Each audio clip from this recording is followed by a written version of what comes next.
Hey, everybody. I hope and pray that you're doing well. Today, as we come to our word from the word, and today that word is clay. Clay. Now, it's interesting as we come to Lamentations chapter 4 today. And like I said, a short book anyway. We'll wrap it up with chapter 5 tomorrow.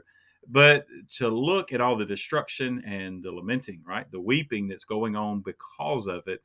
And today, just to think about that word clay, right? I love, as Jeremiah had seen already, and probably why I even used that description here, to be molded in the potter's hand. Something There's a beautiful image of us conforming to what God would have us to be. And that's what we need to focus on, is allowing his hands to mold us and make us. And I love that even the fingerprints of God would be engraved in us. Just to think about that beautiful picture and image. But now Jeremiah's painting a different picture here in Lamentations. The destruction of Jerusalem, destruction of the temple. As he sees all these things in ruins and sees the people who have been killed and wiped out, he compares the two. So the first two verses of Lamentations chapter 4 today: how the gold has become dim, how changed the fine gold. The stones of the sanctuary are scattered at the head of every street. The precious sons of Zion, valuable as fine gold, how they are regarded as clay pots, the work of the hands of the potter. Now, like the CSB version gives us, Christian Standard Version, tells us that that verse 2 says they were worth their weight in gold. They used to be valuable. And don't think this is something that's like they're just tossed out like garbage and like they never had a chance. That's what the enemy would have us to believe. But let's remember all the chances that they had.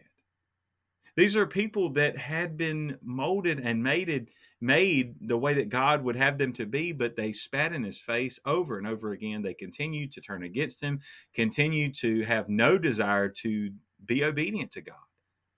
So they were never truly his anyway, never truly followers of him. And so he says, look, they used to be there. Maybe there was a time that they were worth their weight in gold. They were like those precious stones that were decorating not just the stones that decorated the temple, but the gold that was throughout the temple, right? The gold, the fine gold and the pure gold. I mean, even to use that same word in different ways, he was comparing them. Says, look, they had all different places, different functions. But at the end of the day, because of their sin, he says, now they're like clay pots, broken earthenware. Now, what do you do with a clay pot? And you say, well, I can try to find some super glue and put it back together. Right? Okay, so how many times have you broken a dish in your house and instead of grabbing the broom and the dustpan, you grab the super glue? Most of the time, what happens, they shatter into a million pieces. But even then, to think about the culture. Why would you waste time with some earthenware? It was cheap. It was regarded as something simple, that piece of pottery. And if it broke, you didn't repair it, you replaced it. And what Jeremiah is seeing and what he's weeping over is the fact that these people that could have been used for God's purposes have now, many of them, been killed, right? Because of what all has taken place. And he says now they're not going to be repaired. They are going to be replaced. Now you say, okay, well, what does that mean for me today? Does that mean God's going to wipe me out and replace me? Well, I will say this. We must always be mindful that God's will be accomplished. God's will be accomplished, whether we're a part of it or not. See, his will be done. And if you refuse to do what God would have you to do, yes, he may take you out of the picture and use someone else in your place. Just talking about recently with a group of men that, there when Moses was called at the burning bush and he kept giving excuse after excuse after excuse. And finally, God says, okay, well, there's Aaron. He's going to be your mouthpiece then, since you don't want to do it. See, his will was going to be accomplished. Now, Moses finally gets it straight and gets it all figured out. But so often we miss out on the blessings of God and we miss out on what God wants to do because instead of realizing that as he molds us as clay pots, we become worth gold, we become as fine gold. Why? Because we're precious in his sight. We're precious for the task that he has for us to do.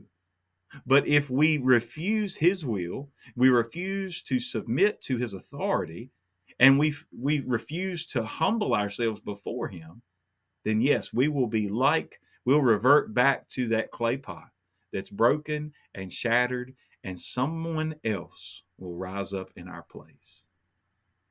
That's what Jeremiah was so upset about.